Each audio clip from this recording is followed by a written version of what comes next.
Perhaps the most common is insufficient income to support a plan. One of the key questions that I ask at the first phone call with a potential client who wants to do a Chapter 11 is, what sort of income do you have? Because we have to have an exit strategy. And that exit strategy, in essence, is going to be the plan for how we're going to fund the eventually confirmed plan.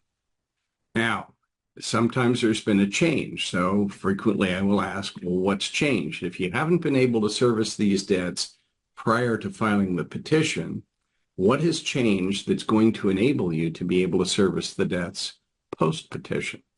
And if there are ongoing obligations, maybe there are lease payments, mortgage payments, vehicle payments, vendor payments, whatever they are, those aren't going to stop if you want to keep those things. It's going to be, you need to make the payments you weren't able to make. And in addition, you're going to have to make payments through the plan. So we need to come to grips with that reality. So early on, I'm going to get information from the debtor to find out what is the disposable income available to pay the creditors. Disposable monthly income does have a technical definition in the bankruptcy code. The gist of it is we're going to take a look at the gross revenues minus taxes and whatever governmental expenses there are, and minus ongoing operating expenses, or in the case of an individual, living expenses. What's left over is available to pay creditors. Now, in that analysis, we don't include payments that you're making on those existing debts, because in essence, what we'd like to know is what's left over after you cover your reasonable expenses and your obligations to the various taxing authorities to pay creditors. Then we do that Chapter 7 liquidation examination that I mentioned a little earlier to see what is the bare minimum that the plan must pay out to the creditors over its lifetime. If we can't even satisfy the Chapter 7 liquidation requirement, we have a bit of a problem here. Because if you can't fund a plan that's going to satisfy that requirement, you're probably not going to satisfy the other requirements that are laid out in Section 1129A of the Bankruptcy Code. So what do we do? Well, ideally, in a Chapter 11 plan, we like to fund the plan using future revenues. But sometimes we don't have enough future revenues to take care of that problem. So either maybe you need to come up with some additional business, because Chapter 11 in and of itself isn't going to increase your income. Or there may be some assets that you have that we can liquidate.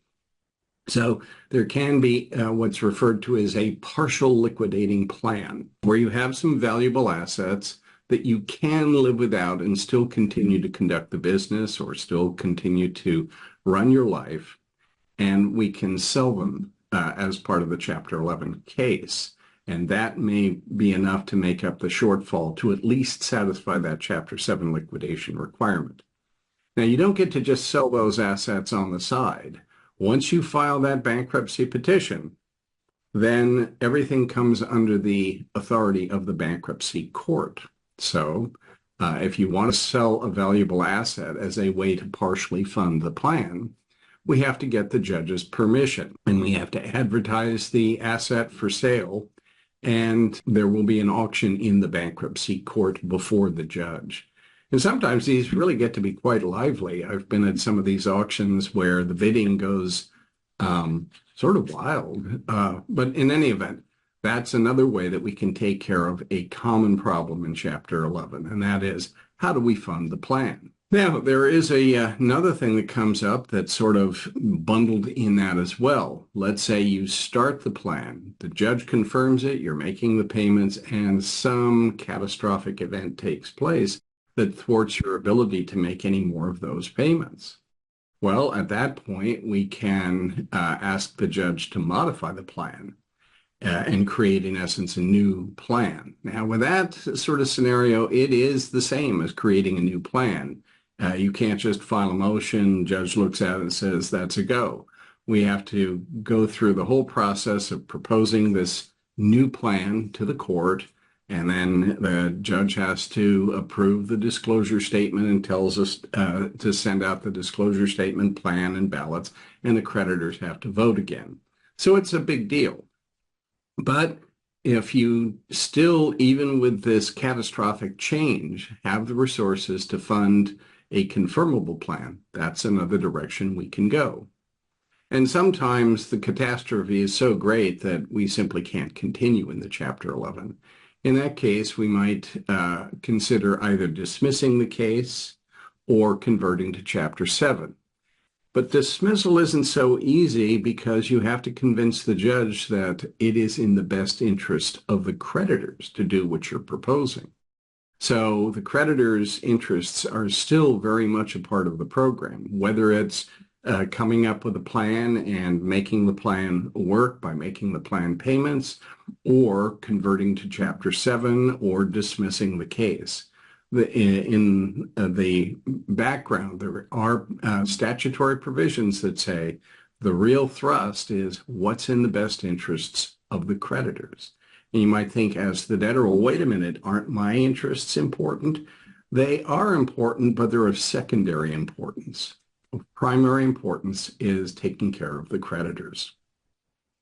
Another thing that I did mention a little earlier that can be a problem in a Chapter 11 is getting the creditors on board. Because in a Chapter 11, the creditors do get to vote in favor of the plan. So I'm not going to rehash what my answer was in that prior question because I went into some detail on that. But if there's a problem child creditor, well, how do we deal with that? We find out what that creditor wants and see if it's possible to give that creditor what it wants. If we can't, then we maybe propose something that the creditor can live with as an alternative. There are other things that can come up. There may be problems with the business, temporary dislocations. Maybe the employees are concerned that they're working for a company that's in bankruptcy and some of them might leave.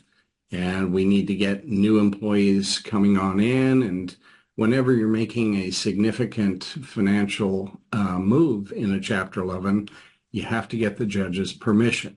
Something that's in the ordinary course of the business's daily life or an individual case in the ordinary course of your personal daily life, we don't necessarily have to get the judge involved. But if it's something that's out of the ordinary course of business, then we do have to get the judge involved. Yet another thing that comes up is dealing with something called cash collateral. Cash collateral can be a thorny issue in a Chapter 11. Perhaps I should tell you what cash collateral is. It's helpful to have an example in mind to get a sense of what cash collateral is all about. So let's say, for argument's sake, you have an apartment complex and you're leasing units out to your renters, and you have a mortgage on the building. Well, you can bet dollars to donuts that in that mortgage contract, there will be a provision called an assignment of rents provision. And what it says is that the creditor who's made the loan on that mortgage has a claim against the rent payments that the renters are paying to you, the landlord. Now, as long as you make the monthly payments on that loan, no problem whatsoever. But if you don't make the payments to the mortgage company, then the mortgage company has a lien against those rent payments. That money then is not yours. When you go into a Chapter 11, that money, which is referred to as cash collateral because it is collateral for that mortgage loan, is not yours to do with as you see fit. The creditor has a lien against that money, and you don't get to just use it willy-nilly. You either have to get the creditor to agree to allow you to use that money for whatever purposes are necessary, such as maintaining the building, paying employees, or what have you, or you have to get the judge to give you permission to use it. Now, there are other contexts in which cash collateral comes up, but the idea behind cash collateral is it is money that serves as collateral for the obligation. So normally we think, well, the mortgage isn't just the building the collateral. Indeed it is. But with an assignment of rents provision, that income also becomes collateral securing the loan. So there is another thing that can come up. Maybe a creditor doesn't want to agree to let you use that cash collateral. So the judge may have to consider the creditor's opposition to your motion for authority to use cash collateral. And because of arguments the creditor has made, maybe the judge won't even let you use cash collateral, or the judge may say, well, you can use it, but just for a couple of months, then you have to come back and let's see where things stand then. So that's another thing where you do really want to work with creditors to see how do we keep them happy in the process. There are other things that come up, but those I think give a little bit of a flavor of the answer to the question that you posed.